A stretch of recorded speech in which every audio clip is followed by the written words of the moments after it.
안녕하세요. 콩나물쌤입니다. 이번 영상에서는요, 학업격차 원인도 해결 방법도 모두 가정에 있습니다 라는 주제로 말씀 나눠드리도록 하겠습니다. 네, 지난 영상에서 말씀드렸던 거, 안타깝게도 학업격차는 학교에서는 줄이지 못한다 이런 말씀 드렸습니다. 어떤 내용인지 잠깐 설명드리자면, 미국에서 학업격차를 줄이기 위한 정책들을 내세웠는데 엄청난 부작용만 있고 실제로 학업격차를 줄이는 효과는 전혀 없었다라는 말씀 드렸습니다. 학업격차를 줄이지 못하는 학교에는 교사를 해고하고 학교 보조금을 줄이거나 심지어 폐교를 시키는 그런 정책이었는데요. 그래서 학교에서는 쉬는 시간도 없애고 예체능 수업도 없애면서 학업격차를 줄이기 위한 온갖 노력들을 했지만 학업격차는 전혀 줄어들지 않았다고 합니다. 왜 학업격차는 그런 노력에도 불구하고 전혀 줄어들지 않았을까요? 바로 모든 성장은 비율적으로 이루어지기 때문인데요. 학교에서는 같은 내용을 같은 방식으로 배우기 때문에 모두 비율적으로 배운다고 봤을 때 100점인 아이들도 10%, 20점인 아이들도 10%를 배우게 되면서 100점인 아이들은 10%인 10점이 늘지만 20점인 아이들의 10%는 2점밖에 안 되죠. 이런 식으로 해서 100점이든 50점이든 20점이든 학교에서 성장을 하는 것 자체는 사실이지만 상위권 아이들과 하위권 아이들의 격차 자체를 학교에서는 줄일 수 없다고 얘기했습니다.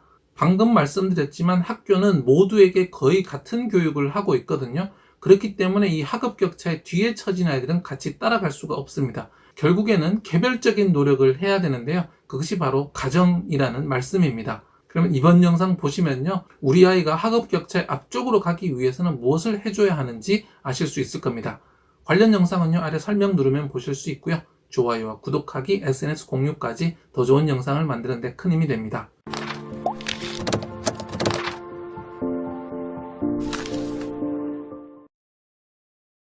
학업격차 원인도 해결 방법도 모두 가정에 있습니다. 첫 번째는요, 공부 양이 아닌 질로 접근하세요 라는 주제로 말씀 나눠드리도록 하겠습니다. 지난 영상에서 제가 그 학업격차를 아파트 값으로 비유해서 말씀드렸죠. 오늘도 아파트에 한번 비유해서 설명드리도록 하겠습니다. 서울에 있는 아파트들은 시간이 지나면 어느 정도 모두 상승을 하는데 결국 20억인 아파트도 10%, 2억인 아파트도 10% 성장을 하면서 그 격차가 더 커진다고 했습니다. 학교에 나오는 것은요, 같은 시간을 같이 보내면서 같은 비율로 어느 정도 성장을 하는 그런 의미가 있는데요. 학업격차의 뒤에 처진 아이들은요, 이렇게 같은 비율로 성장해서는 학업격차의 앞쪽으로 갈 수가 없습니다. 제 말은 무슨 말이냐? 양적으로 접근을 해서는 절대 따라잡을 수 없고 질적으로 접근해야 한다는 겁니다. 모든 아파트가 10% 똑같이 오를 때 어떤 특정 아파트만 20%, 30%, 50% 오르려면 무슨 일이 필요한가요? 그 아파트 주변에 지하철이 들어오거나 재건축을 하는 등 어떤 호재가 있어야 되겠죠. 그 아파트 자체의 어떤 질적인 변화가 생기는 겁니다. 학업격차에서도 그대로 적용이 됩니다. 학업격차에서도 이 뒤에 처진 아이들이 앞서가는 아이만큼 따라가려면 공부 양이 아닌 공부 질이 달라져야 합니다. 상위권, 중위권, 하위권은요, 공부 시간의 차이도 있겠지만 공부의 질적인 차이가 분명히 존재합니다. 물론 양적인 접근도 불필요하다는 이야기는 아닙니다. 하지만 양적인 접근만으로 올라갈 수 없는 그 한계가 분명히 존재합니다. 하위권은 상위권과 같은 시간 혹은 상위권보다 더 많이 공부한다고 하더라도 중위권 이상 상위권으로 갈 수가 없는데요. 왜냐하면 공부의 질 자체가 너무 낮기 때문입니다. 공부 시간, 공부 양으로 접근했을 때 늘릴 수 있는 양이 이만큼이라면 공부의 질을 바꿨을 때 성장할 수 있는 폭은 이렇게 커질 수 있기 때문에요. 공부 양, 공부 시간이 아닌 우리 아이의 공부의 질이 어떤가, 여기에 초점을 맞추셔야 합니다. 학업격차 원인도 해결 방법도 모두 가정에 있습니다. 두 번째는요, 가정 내 인지문화 개선을 통한 공부 역량 신장만이 답이다 라는 말씀 드리도록 하겠습니다. 공부의 질이란 무엇일까요? 짧게 한마디로 말씀드리자면 바로 공부 역량입니다. 제가 초등 1학년 공부 하브루타로 시작하라 이 책에서 자세히 설명해둔 이 공부 역량 무엇일까요? 네, 바로 공부하는 힘입니다. 학업격차의 뒤에 있는 하위권 아이들은요, 공부 역량 자체가 부족하기 때문에 공부를 많이 해도 좋은 결과를 얻을 수가 없는 겁니다. 지금 화면에 그림 하나가 보이실 텐데요. 위에 A, B, C를 한번 보십시오. A라는 것은 이제 공부 양, 집어넣는 지식의 양입니다. 그런데 A가 들어가서 B를 만나서 C가 되게 되는 거죠. 이 B가 뭐냐면 바로 공부 역량입니다. 상위권 아이들은 이 B에 곱하기 10도 있고 곱하기 20도 있는 반면에 하위권 아이들은 곱하기 1 혹은 곱하기 0.1인 상태인 거죠. 그러니 투입량 A를 같은 양을 넣었을 때 상위권은 곱하기 10이 되는 반면에 하위권은 1, 0.1이 되기 때문에 결과가 도저히 나오지를 않는 겁니다.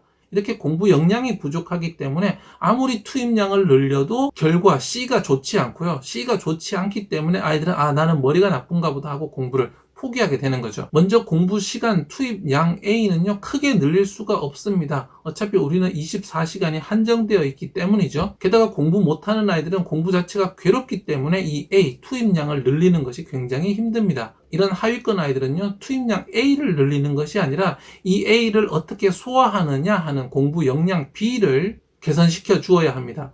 이 B는 마치 소화력 같은 건데요. 우리 사람이 먹었을 때 소화력이 좋은 사람은 먹은 칼로리를 잘 보관을 하죠. 반면에 소화력이 좋지 않고 설사를 자주 하는 사람들은 아무리 영양가가 좋은 식품을 먹는다고 하더라도 모두 다 흡수하지 못하고 설사, 배출을 하게 될 텐데요. 바로 공부를 못하는 아이들은 소화력이 약한 것처럼 공부력이 약해서 모든 것이 그냥 다 빠져나가 버리는 거죠.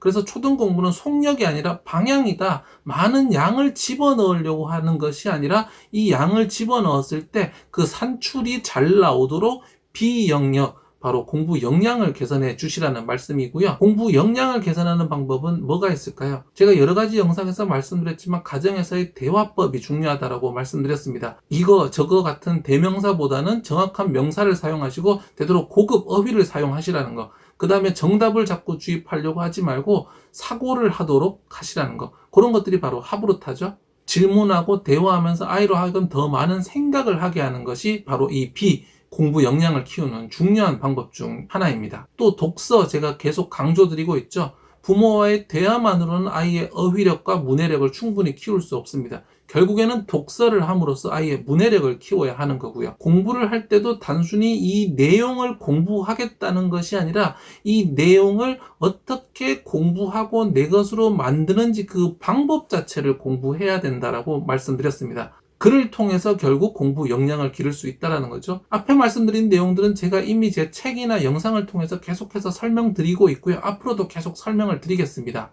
먼저 대화 방식에 대해서는 여러 가지 영상도 올려드렸고요. 이 두 권의 책에 또 설명드리고 있고요. 그 다음에 독서, 문해력 부분은 또 문해력에 대한 영상들도 앞으로 계속 올려드릴 거고요. 문해력 관련 도서도 조만간 출간 예정입니다. 그 다음에 공부법에 관련된 것은 바로 이 책에서 이야기하고 있고요. 또 공부법, 자세한 이야기들 또 계속 드리도록 하겠습니다. 마지막으로 공부 역량, 이 초등 1학년 공부 하브루타가 시작하라 해서 말씀드리고 있죠. 그래서 제가 콩나물쌤 채널에서 이야기하는 것은 어느 만큼 공부를 더 시켜야 되고 얼마큼 시켜야 되고 이런 이야기들이 아니라 지식 자체에 집중하지 말고 결과물이 나올 수 있는 비영역, 공부 역량 부분을 키워주자라는 이야기를 계속하고 구체적인 방법들을 앞으로도 계속 설명드리도록 하겠습니다. 학업격차 원인도 해결 방법도 모두 가정에 있습니다. 오늘 두 가지 말씀드렸습니다. 학교에서는 공부 시간이라는 투입량이 똑같기 때문에 결국 승부는 개인이 가지고 있는 공부 역량에 달려 있다고 말씀드렸습니다. 이 공부 역량을 바꿨을 때 공부의 질 자체가 바뀌면서 투입량이 똑같더라도 좋은 결과를 얻어낼 수 있는 거고, 이렇게 됐을 때 아이가 공부의 재미를 느끼면서 더 성장할 수 있는 거죠. 그 방법으로는 대화 방식을 바꾸시라. 두 번째는 독서를 통해서 문해력 길러주셔야 하고, 세 번째로는 공부법 자체를 알려주시는 것이 중요하다. 그를 통해서 공부 역량까지 길러주는 것. 그랬을 때 이 하위권, 학업격차의 뒤에 처진 아이들도 앞으로 달려나갈 수 있다는 말씀드렸습니다. 이번 영상으로 학업격차 시리즈는 마무리를 지으려고 하는데요. 이 학업격차를 따라갈 수 있고 우리 아이가 더 상위권으로 갈 수 있는 방법들, 구체적인 방법들 계속 영상으로 설명드리도록 하겠습니다. 좋아요와 구독하기, SNS 공유까지 더 좋은 영상을 만드는 데 큰 힘이 됩니다. 감사합니다.